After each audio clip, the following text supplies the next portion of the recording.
que um desses é Caleb, filho de Jefoné, o queneu.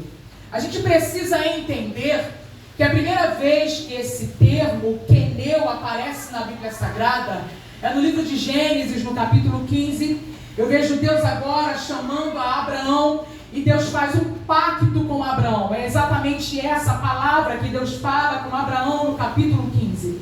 Deus faz um pacto com Abraão, capítulo 15 do livro de Gênesis, e Deus fala: ei Abraão, essa terra pela qual você está peregrinando, eu darei a tua semente. Deus vai dizer que essa terra, desde o rio do Egito até o grande rio Eufrates, é a terra que eu darei por herança à tua semente. A terra que habitam os queneus, os penezeus, os amorreus, os cananeus, os heteus, essa turma toda de eus que você conhece na Bíblia, é essa terra onde esses habitantes estão, que Deus está dizendo que dará a semente de Abraão. Aleluia. É a primeira vez que aparece o termo queneus na Bíblia Sagrada. Agora no capítulo 13 do livro de Números, a Bíblia vai dizer que dentro da listagem está um homem chamado de Caleb, filho de Jefoné, o quenezeu. Ele era quenezeu por parte de pai, mas ele era hebreu por parte de mãe.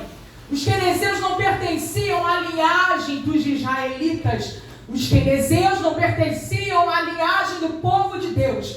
Mas agora eu vejo Deus, aleluia, abrindo um parêntese, introduzindo alguém dentro de um contexto para abençoar todo aleluia. O seu povo. Aleluia. No capítulo 13 do livro de Números, é a primeira vez que a Bíblia vai falar sobre esse homem. É a primeira vez que a Bíblia vai citar o nome de Caleb. Deus está introduzindo agora Caleb para fazer parte de uma história em que iria marcar não só a sua vida, uma história que não iria marcar somente a sua família, não, uma história que iria marcar toda uma geração. Aleluia. Caleb é um exemplo de alguém que, mesmo estando no anonimato, é alguém que participa de tudo envolvendo as coisas. Meu Deus, aleluia. Caleb é um exemplo de alguém que, mesmo que o seu nome não seja citado, ele está no meio, participando daquilo que Deus tem para o seu povo. Quando nós vamos olhar a Bíblia Sagrada, nós vemos que quando Deus arranca o povo hebreu com mão forte lá do Egito, nós vamos ver que o homem Caleb está participando daquele momento. Depois que eles saem do Egito, Deus faz com que eles venham andar pelo deserto. A Bíblia vai dizer que Deus agora coloca coluna de nuvem para proteger do sol, e de noite Deus agora coloca coluna de fogo para aquecer do frio. Eu vejo que Caleb também está participando desse momento. Quando a Bíblia vai dizer que agora eles estão em Piairote, no lugar onde é dito, aleluia, beco sem saída, atrás o povo, aleluia, está vindo junto com o faraó, seu exército, para atormentar o povo de Deus, para matar o povo de Deus. Eles olham para um lado e para o outro, eles falam, de um lado é Baal-Zephon, a terra daqueles que eram chamados que comiam a terra. Qual é o nome? Comia carne, como fala disso? Canibal. Canibais, a terra dos canibais. De um lado Baal-Zephon, a terra dos canibais. Do outro lado, aleluia, os montes intransponíveis. E na frente o mar vermelho. Eu vejo agora Moisés clamando ao Senhor, e Deus fala para ele: por que tu clamas a mim, Moisés? Toca nessas águas que o mar vai se abrir. Aleluia, Moisés toca, o mar se abre, o povo atravessa a pés enxutos, e do outro lado é cantado o hino da vitória. Aleluia, Caleb participa desse momento. Quando o povo no meio do deserto tem sede, a Bíblia vai dizer que Deus agora manda Moisés com o mesmo cajado que tocou no mar, o mar se abriu. Deus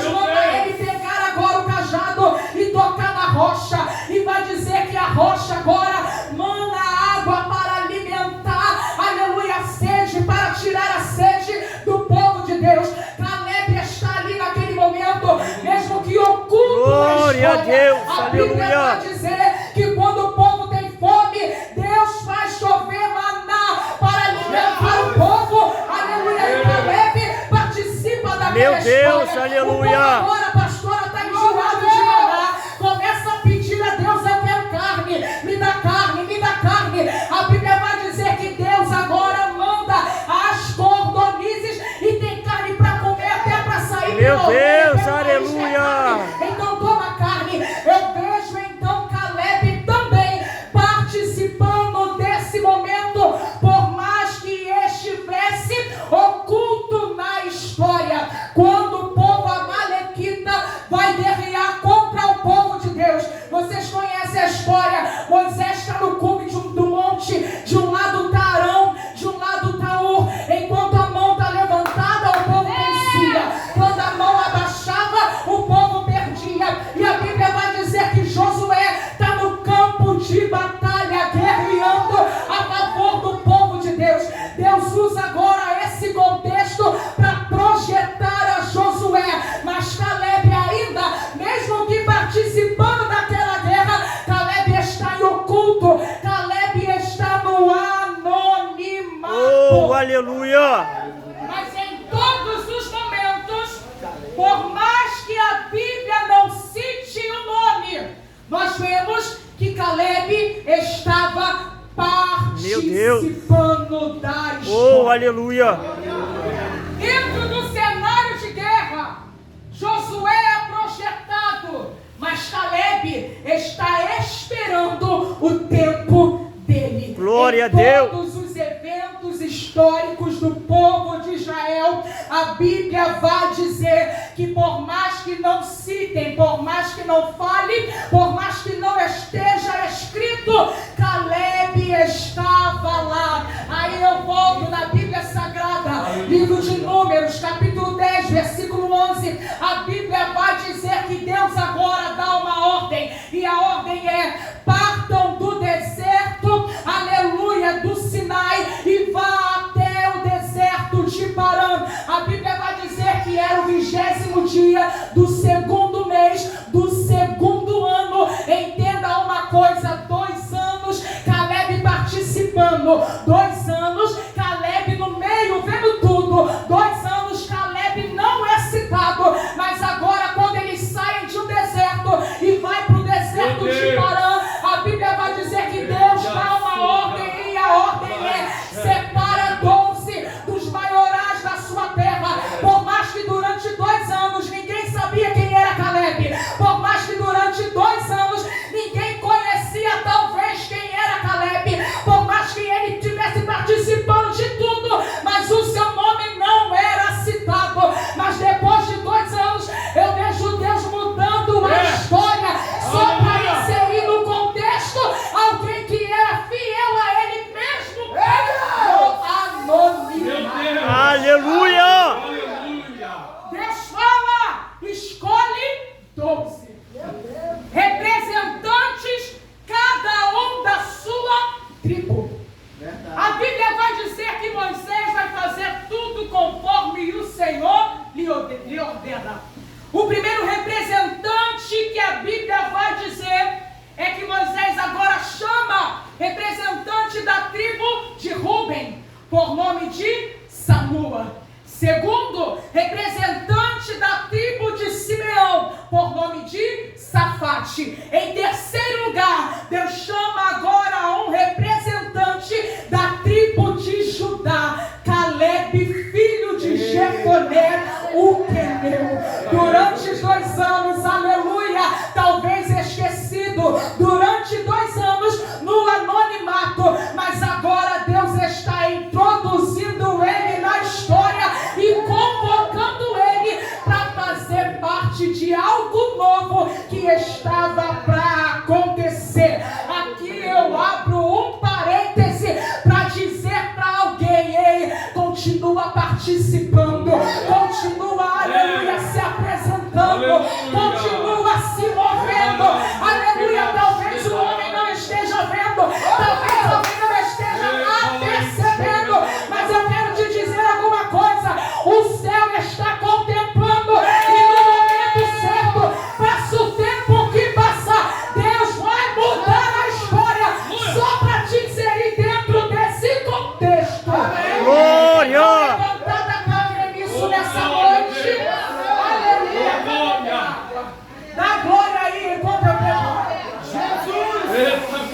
Glória a Deus. Aleluia.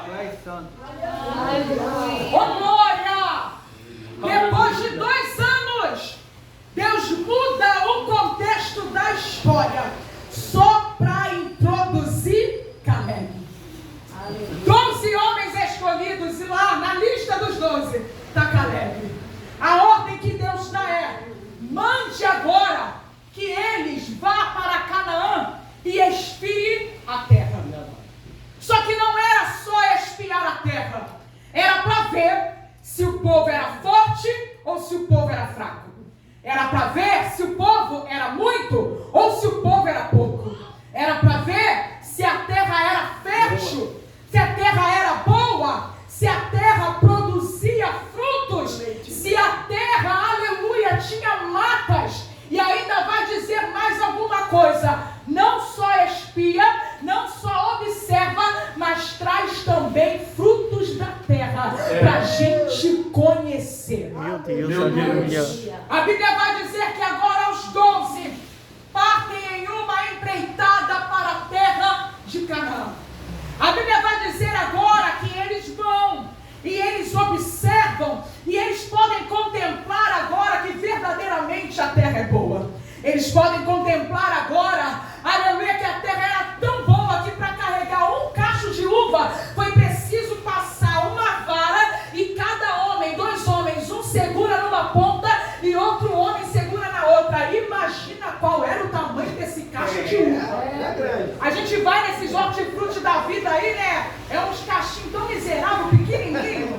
É umas caixinhas, é caro, isso aí. Umas caixinhas, 10 reais, 12 reais, que vem ainda, tu balança assim e ainda vai, faz vácuo dentro do bote, não é verdade? Mas tu imagina quão boa era essa terra que 2 homens, né, pastora, precisava para carregar somente um cacho de uva. Meu Deus! Vai dizer que eles veem que verdadeiramente a terra é próspera, a terra tem figos, a terra tem romães, que são frutas que são difíceis de dar. A terra verdadeiramente tem que ser boa para que esses frutos venham se reproduzir. Eles contemplam, eles observam que a terra tem leite, a terra tem mel e tem em abundância. A Bíblia vai dizer que eles passam 40 dias espiando a terra. E nos últimos dias em que eles estão espiando, a Bíblia vai dizer que agora eles sobem pelo sul para espiar o outro lado da cidade. Subindo pelo sul, agora eles chegam na cidade de Hebrom. A Bíblia vai dizer que a cidade de Hebrom era a terra dos gigantes. A cidade de Hebrom era o local onde os gigantes moravam. 40 dias espiando e vendo que verdadeiramente era boa. 40 dias espiando e analisando o quão bom era aquela terra. Mas no final do percurso, porque foram em Hebrom e olharam a terra dos gigantes, parece que tudo aquilo que eles viram amassaram e jogaram no balde de lixo. Porque ao invés de focar naquilo que Deus verdadeiramente queria que eles vissem, eles focaram somente nos gigantes que haviam na cidade. 40 dias de expedição, agora eles voltam para o acampamento hebreu.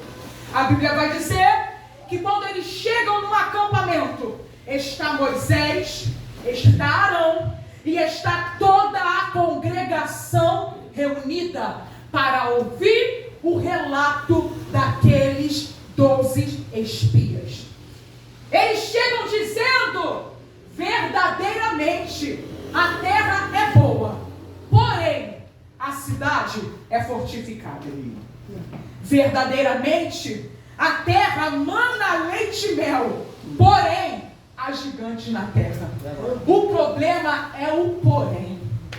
Muitas das vezes Deus está colocando a vitória na tua frente. Tem 10 passos para você alcançar. Aí você fala: porém, eu até vejo, mas está muito longe. Deus está dizendo: ei, não fui eu que mandei. Deus, quando chama Abraão no capítulo 15 de Gênesis, eu já falei isso, Deus vai dizer: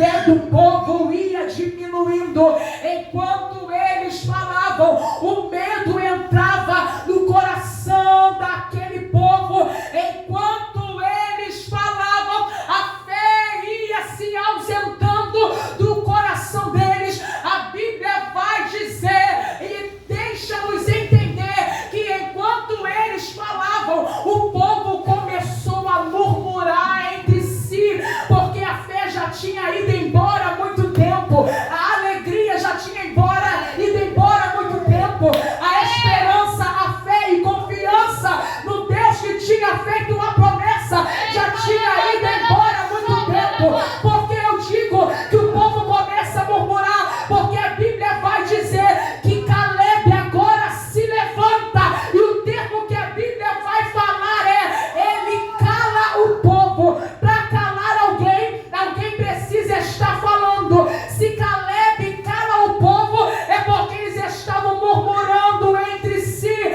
A Bíblia vai dizer que Caleb agora tem um posicionamento, e é o versículo 30, que é o tema da festividade de vocês. Caleb se coloca de pé, Caleb agora cala o povo, e Caleb vai dizer: ei, subamos imediatamente e possuamos a terra, porque certamente nós somos capazes de conquistar.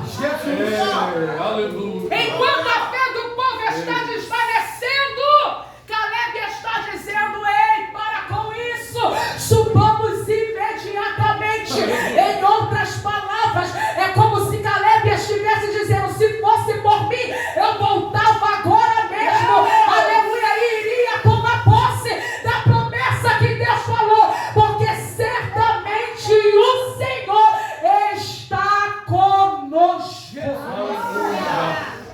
Caleb agora tem um posicionamento, e ele vai dizer: subamos imediatamente e tomemos posse da terra, porque é certo que nós venceremos. Aleluia.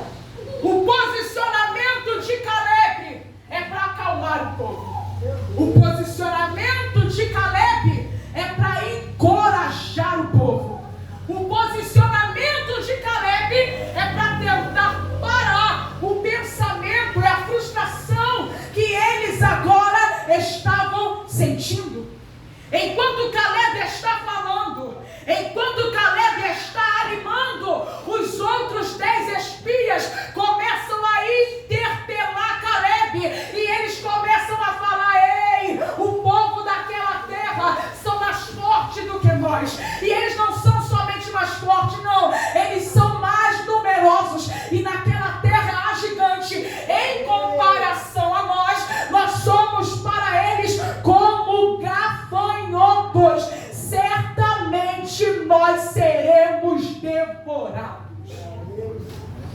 Era alguém tentando animar, e 10 pessoas tentando puxar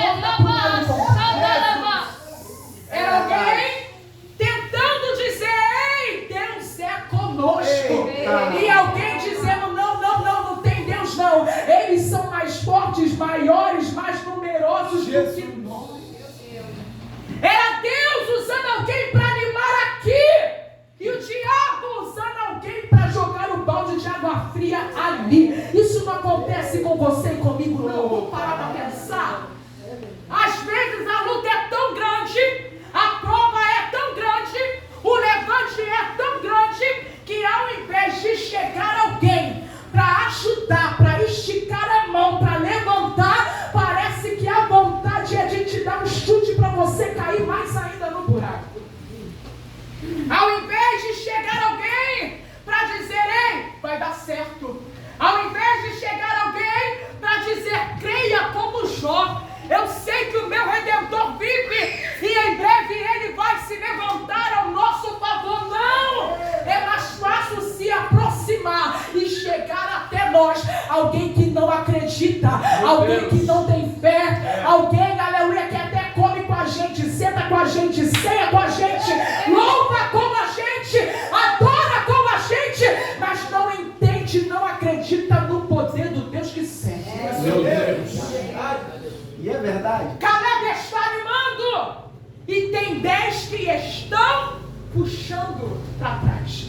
A Bíblia vai dizer agora que o relato dos 10 é capaz de afrontar, é capaz de desencorajar toda uma geração. Meu Deus. O relato somente de 10. Eu falo de uma geração, eu não falo de 30, de 40, de 100, de 3 mil, de 2 mil, de 10 mil, não. Geração é muito mais do que isso. Somente o relato de 10 é capaz de contaminar toda uma geração. Meu Deus. Enquanto eles estão desanimando o povo, Caleb está de pé, posicionado, tentando animar o povo. Enquanto eles estão apavorados, Caleb está dizendo: se fosse por mim, eu ia agora. Tem gente querendo voltar, mas Caleb está dizendo: se fosse por mim, eu ia agora. Enquanto eles estão apavorados que tem gigante na terra, eu imagino Caleb pensando: que gigante é o quê? Aqui é a criatura maior do Criador. O nosso Deus é quem fez o gigante. Vai ficar olhando para o gigante ou vai ficar olhando para o Deus que Glória a Deus, aleluia. Aleluia. Vai ficar olhando a provação, aquilo que aparece na sua frente, ou vai se firmar na palavra que já foi liberada atrás de nós? Meu Deus, aleluia. A Bíblia vai dizer que agora 10, somente 10, são capazes de contaminar toda uma congregação.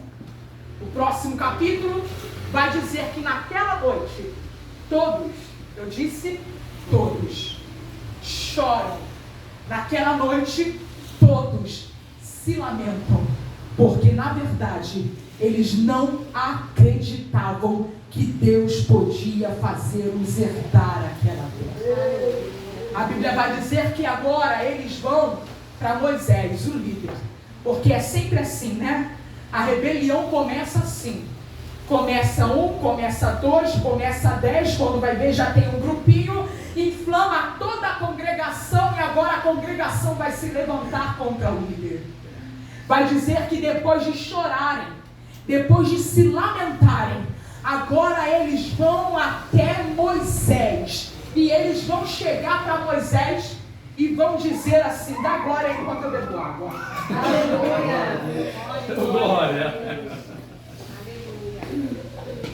Eles vão chegar para Moisés e vão dizer assim: ó, quiséramos nós que tivéssemos morrido no Egito, ou então quiséramos nós que tivéssemos morrido no deserto. Eles falam agora para Moisés: será que Deus nos trouxe até aqui para morrer pela espada dos cananeus?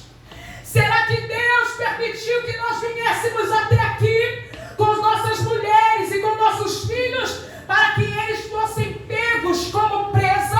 A Bíblia vai dizer que quando Moisés e Arão ouvem a murmuração e o relato do povo, eles se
Deus. Aleluia. Resplandece no meio do tabernáculo.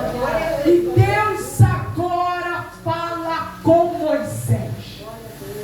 Até quando? Até quando esse povo provocará a minha ira?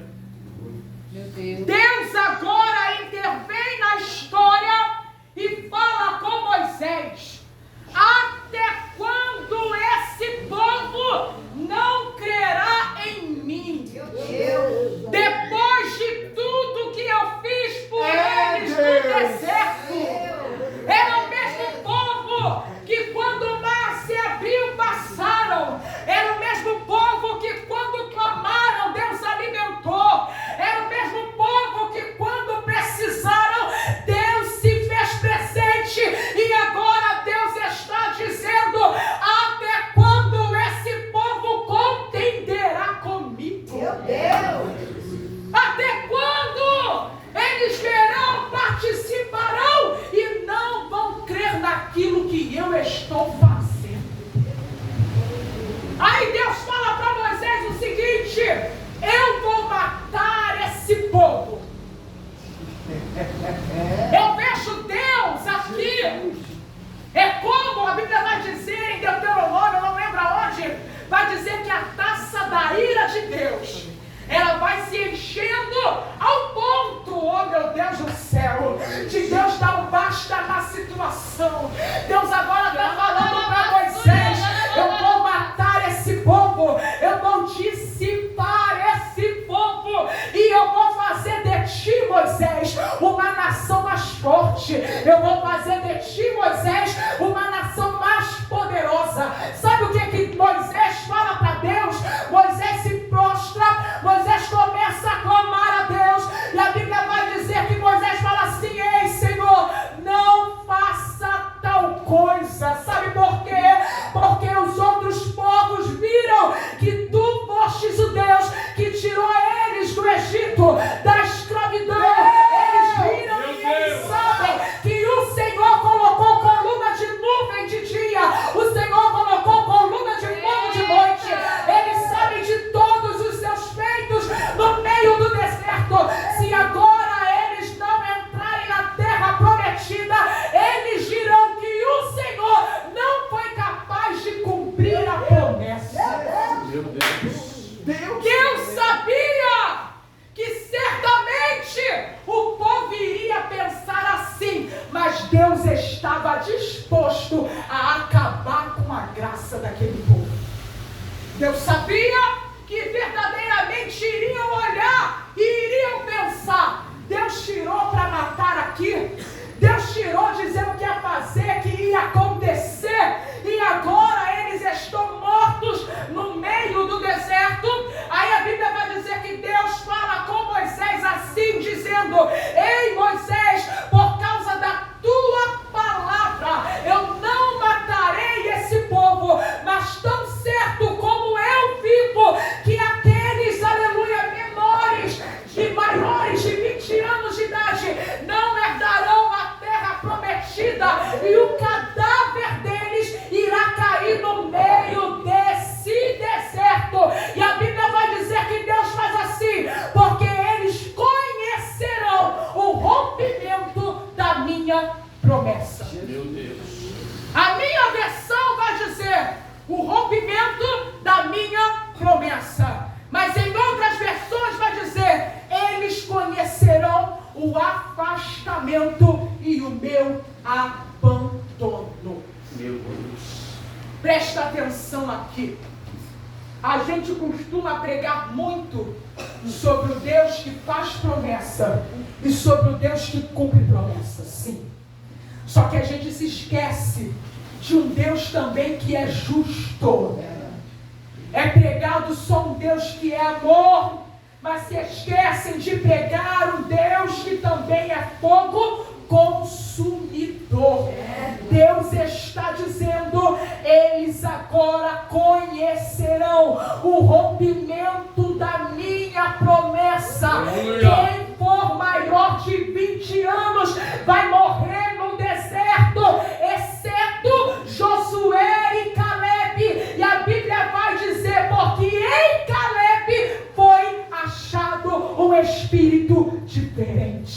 Você pode dar glória a Deus. Oh, aleluia. Oh, glória a Deus. Deus está dizendo: vão peregrinar no deserto. 40 dias não foi o tempo que eles espiaram a terra? Então, já que ficaram 40 dias, vão ficar agora 40 anos peregrinando até que o último morra. Mas entenda uma coisa: Josué e meu servo Caleb eu preservarei, porque nele foi achado um outro espírito. Sabe o que é isso? Enquanto todo mundo estava murmurando, Caleb não. Caleb estava encorajando. O que é isso, missionária Tailana? Isso é ter um outro espírito. Oh, glória! Enquanto todo mundo estava pessimista, Caleb está encorajando, porque Caleb é diferente. Caleb tem outro espírito. Oh, glória!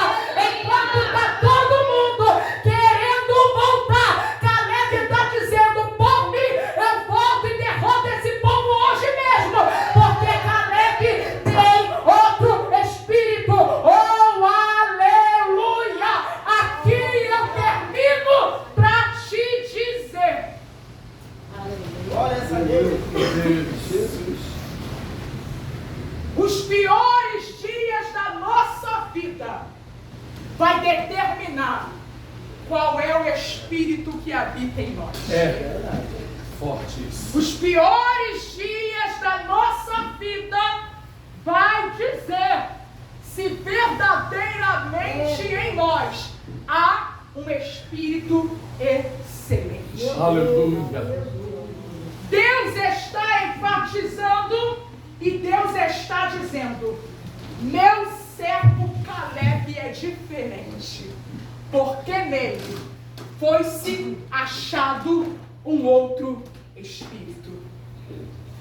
No momento mais difícil de Caleb, eu disse que até então ele nunca foi citado na Bíblia. Até então, Caleb permanecia no anonimato. Mas diante do momento certo, na hora certa, em vez de Caleb se juntar com a maioria, Caleb está se posicionando e indo contra, porque o povo estava contra a promessa que o Senhor já tinha estabelecido. Enquanto Caleb poderia ter aproveitado a primeira oportunidade que ele aparece, ao invés de colar com todo mundo, ao invés de participar com todo mundo, ele está se levantando em oposição. Por quê?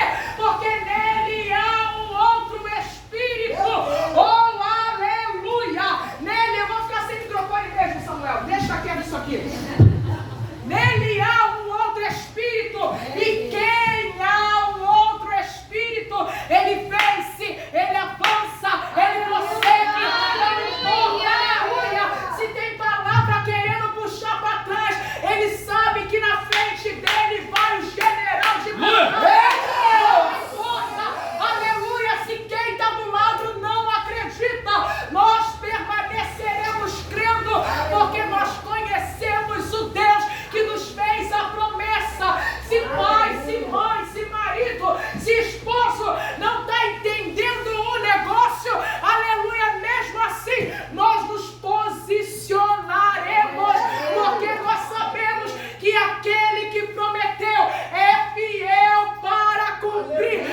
Aleluia. Uma geração, aleluia, que não é Maria, vai com as outras, não. É verdade. Uma geração, aleluia, que está fincada na palavra, naquilo, aleluia, que ele tem declarado sobre a sua igreja. Apóstolo Paulo vai dizer para Timóteo que nos últimos dias levantarão para si homens amantes de si mesmo, aleluia, homens que fecham a porta do céu, eles não passam e não deixam ninguém passar também. Deus quer levantar uma geração de Caleb, uma geração que se posiciona, uma geração que fala contra, uma geração, aleluia, que anima, uma geração que crê nas promessas, uma geração que crê na palavra, e uma geração que vai herdar a terra prometida. Oh, glória. Jesus! Aleluia! Eis-me aqui, Senhor! Quem pode dar glória a Jesus? Meu Deus! O tema é: eia, subamos! Aleluia. Subamos! Aleluia. Imediatamente! Porque o Senhor nos fará herdar a terra. Aleluia. Eu creio. Eu não sei qual é a terra que você precisa herdar nessa Meu noite. Deus. Mas eu sei que o Deus Todo-Poderoso, Aleluia. aquele que é capaz, aleluia, de nos fazer subir novamente. E não é subir devagar, não é subir em câmera lenta, não, é subir apressadamente para tomar posse, aleluia, de tudo aquilo que Ele tem liberado sobre a nossa vida, sobre a nossa casa, sobre a nossa família, sobre esse ministério, aleluia. Essa festividade está diante de uma palavra, e a palavra é: não desanima, não olha para os